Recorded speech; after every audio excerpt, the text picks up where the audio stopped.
sur Bouche TV, le MAG. Nous sommes cette semaine à Saint-Quentin, à l'espace Saint-Jacques. Notre invité cette semaine, Lydia Josse, du service culturel. Et notre invité du jour, c'est Jean-Philippe. Jean-Philippe qui représente un mouvement scoutiste laïque, très important. On va lui laisser un petit peu la parole et on reviendra nous ensemble tout à l'heure sur la culture. Bonjour Jean-Philippe. Bonjour à toutes et à tous. Bonjour certains auditeurs de la région et de Navarre. Alors nous sommes une association d'éducation populaire, scout, laïque, et nous accueillons des enfants de 6 à 200 ans. Alors racontez-nous un petit peu les activités que vous proposez justement à vos enfants. Alors les activités, on propose des activités de plein air, découverte culturelle, découverte d'un pays, découverte d'une autre culture et de ses habitants. On fait beaucoup d'activités autour du jardinage, de la restauration, patrimoine, culture, enfin. C'est tellement diversifié, c'est très difficile pour nous d'expliquer qu'est-ce que l'on fait. Un club de foot, c'est très facile parce que l'objectif c'est de jouer au football et de gagner les matchs, mais nous, on est surtout un mouvement d'éducation. Alors justement, je pense que c'est quand même important d'expliquer à nos téléspectateurs que contrairement à l'image reçue qu'on peut avoir d'un film avec Gérard Jugnot sur le scoutisme, c'est pas ça du tout.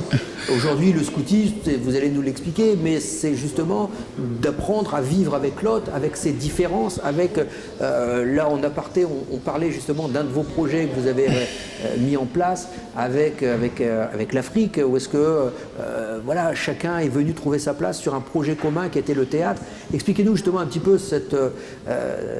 ce besoin et cette envie de travailler tous ensemble, quelles que soient nos différences. Alors, dans la tête des gens, c'est vrai qu'on a des images d'Épinal qui nous collent à la peau, et les abrutis un petit peu en culotte courte qui courent dans les bois et qui font un feu de camp et qui mangent une saucisse naki puis de la purée en sachet. Et c'est pas ça du tout.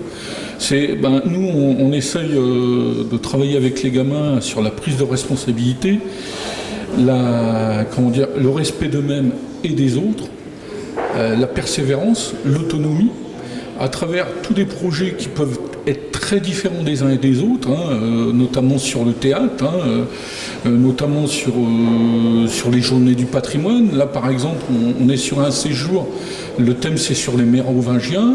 On est allé à Archéosite découvrir des techniques sur le torchis, et à travers ça, on est en train de fabriquer avec les jeunes une maison en torchis. Et de dire à un moment donné, et cette idée est venue au mois d'août parce qu'on est allé visiter le musée des temps barbares sur Marle, et les jeunes étaient émerveillés de voir tout ce qui pouvait être construit. On pourrait construire ça. Et nous. Et le projet est venu d'eux-mêmes, l'envie d'eux-mêmes. Alors, quand ça vient d'eux-mêmes, je peux vous dire ça va tout seul. Alors nous, on répond à plusieurs choses. À une démission des parents, à l'échec scolaire, et nous, on essaye de leur reproposer un cadre où, à l'intérieur, on défend des valeurs simples, le partage, vivre ensemble, comme ce que vous avez dit, se respecter les uns les autres, apprendre à vivre ensemble avec ces différences. Et les différences, c'est la richesse de l'humanité. On est tout à fait d'accord. Et donc en fait ces jeunes, ils viennent des quartiers, ils viennent de partout, ils viennent de Saint-Quentin et les alentours. Ils viennent de Saint-Quentin et des alentours, surtout pour les grandes vacances, où là on accueille même des enfants de la Meurthe-et-Moselle qui sont venus. En fait c'est quoi? C'est des centres de loisirs sans hébergement? Non, pas du tout. Non. Nous on répond surtout à une demande individuelle des parents. On a beaucoup d'enfants avec d'échecs scolaires, avec des problèmes d'handicap multiples, ortho, dyslexie, et j'en passe des meilleurs. Donc on a une brochette d'enfants qui est avec chacun des petits handicaps, mais ça permet justement de d'apprendre à vivre ensemble avec tout le monde. On a une petite jeune là, qui a un problème au genou, qui vient camper avec nous avec ses 2 béquilles. Et c'est possible. Donc après, on met tout en place pour accueillir. Et alors, vous fonctionnez comment? Ce sont des bénévoles? Il y a des éducateurs? Comment ça se passe? Il y a des bénévoles, je les remercie de tout cœur. Il y a aussi des animateurs salariés occasionnels à l'association, parce qu'aujourd'hui, il est très difficile de garder des très bons animateurs, parce que la vie étant très dure pour tout le monde, bon, il a fallu depuis 2 ans rémunérer nos animateurs. D'accord. Et comment ça se passe? C'est la CAF qui vous soutient? C'est quoi la cohésion sociale? On a à côté de nous, et on peut le remercier, la ville de Saint-Quentin, le conseil général, un petit peu la CAF, des partenaires privés, Auchan, la maison du Cil, enfin il y en a plein. Voilà.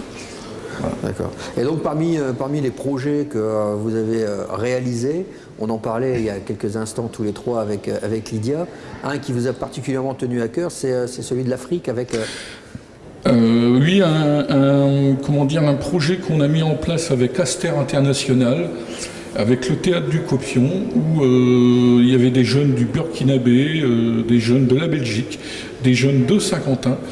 Et l'idée, c'était de faire un spectacle commun sur cette thématique, le masculin l'emporte pas si sûr, donc de monter toute une pièce de théâtre avec l'écriture des textes, avec des différences de culture, et c'est un projet magnifique. Moi j'en ai encore plein les yeux. Et donc quels sont vos prochains projets sur lesquels vous êtes en train de travailler actuellement? Actuellement, nous sommes en train de préparer le séjour à la neige à Mijoux, dans le Jura, parce que tous les ans, on emmène des jeunes Saint-Quentinois pour des familles qui sont un peu plus défavorisées les unes que les autres, de leur permettre de partir une semaine à la montagne, voilà, un dépaysement total, où ensemble, on va s'évader l'esprit, on va laisser un petit peu ses soucis de côté. Alors tout à l'heure, vous nous disiez que vous répondiez justement à l'absence de responsabilité des parents. Est-ce que vous voyez justement un résultat flagrant entre le moment où vous prenez le jeune et le moment où il a évolué avec vous, quand il est sur le point de quitter le nid de votre association? Est-ce que vous voyez justement une évolution de son comportement? Alors, je vais vous raconter une histoire, c'est pas Il était une fois, d'un jeune qui s'appelait Ayoub, il se reconnaîtra s'il voit un petit peu... Il était venu dans notre association pour 3 jours d'intérêt général, parce qu'il avait des comportements courts, et il est resté 2 ans dans l'association. Alors aujourd'hui, il a passé son CAP, BEP de charcutier, il est devenu un gamin respectable, un citoyen de la République. Et je trouve ça c'est l'une de nos plus belles réussites. Ce jeune-là, il a grandi, on lui a refait confiance, on lui a donné un espace d'expression. C'était lui qui gérait la caisse pour les goûters pour les ados. Où tout partout, quand on parlait de lui, c'était quelqu'un de violent. Et quand moi je discutais avec son éducateur, on n'avait pas l'impression de parler de la même personne. Voilà. Bon, écoutez, Jean-Philippe, merci de cet éclairage. On va revenir avec Lydia maintenant sur la partie spectacle, tête d'affiche de la ville. Vous avez cette particularité que commencent à avoir de nombreuses municipalités, c'est de faire appel en fait à ce qu'on appelle un tourneur. C'est ça. Qu'est-ce que c'est? Un tourneur, c'est un intermédiaire entre les producteurs des artistes et les salles de spectacle. Voilà. Un tourneur, en fait, négocie un nombre plus important de dates avec l'artiste et charge à ce tourneur d'organiser une tournée dans sa région. Voilà. Alors on appelle ça aussi des promoteurs locaux. Des promoteurs locaux. À partir du moment où il représente la production et ça devient un promoteur local. Mais le tourneur en question, alors comment ça se passe? Il vous contacte, il vous dit tiens, cette année je peux voir Michel Sardou, ça t'intéresse? C'est comme ça que ça se passe? Alors, pour une partie, oui. Et ensuite, nous, voilà, on a aussi des envies, enfin des envies. On a envie de donner une ligne à la programmation, et donc on oriente les demandes. En disant, bah, tiens, cette année, on voudrait bien avoir un tel, est-ce que tu peux essayer de nous l'avoir, c'est ça? C'est un peu ça, et puis aussi de dire qu'à Saint-Quentin, on a envie de concerts pour les jeunes, par exemple. Donc, on demande, voilà, essayez de nous trouver des têtes d'affiche pour les jeunes, voilà, essayer de coller aux tournées. Ou alors des spectacles plus comédie musicale, enfin c'est assez vaste. Mais il est vrai que la jauge du Splendide a ses limites, enfin, c'est quand même un très bel équipement, mais les spectacles dits de variété ont des budgets qui sont croissants.